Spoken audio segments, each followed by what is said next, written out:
What invitation might you as pastors say to people who might be watching this who are either in that position of they haven't been to church in a while, or maybe just infrequently, not every Sunday, or know someone else who is in that position? How'd you invite them?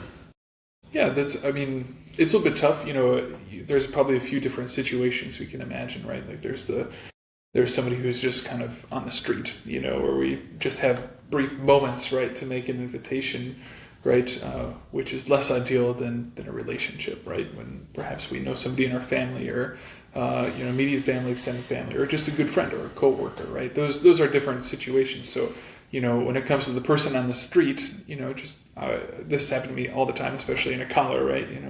People love to go to confession, even though they don't like to go to confession. Just not in the sacrament. Because how many times have people come to me, Father, I'm Catholic, but I don't go to church or anything. It's like, well, but anyway, so we can help with that. Yeah, exactly. So I always just very kindly, I say, you know what?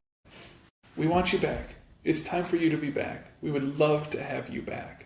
Right, and try and do whatever we can to, facilitate. Maybe it's a card, or here's I don't really carry bulletins around, but whatever it is, but something concrete, like maybe getting their name or their number so you can kind of follow up. But of course, be confident in those small steps.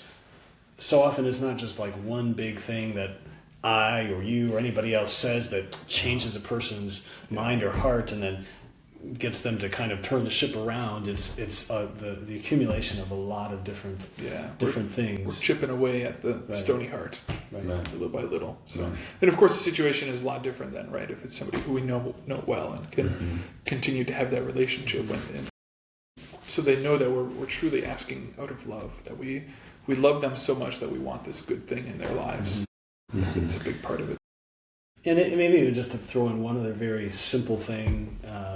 Is whether you're the person who is kind of on the edge and just has not really gotten themselves to come back to confession or the Mass and so forth. Pray a decade of the Rosary. Just, invite Mary, invite the Blessed Mother into your whatever you have to sort out. And if you're on the other side, if you're the person who's wants to see or wants to help someone close to you brought back in, sometimes conversation is not really going to go anywhere. Bring that to Mary and the Rosary. I think that's a very powerful tool. So it's a way of just surrendering that. Yeah, and Our Lady helps to win those battles, right? Yeah. Untie knots. That's right. Amen. Okay. Well, thank you, Fathers. Thanks for a great conversation, and thank you, everybody, for many of the questions that came in this time round, this month.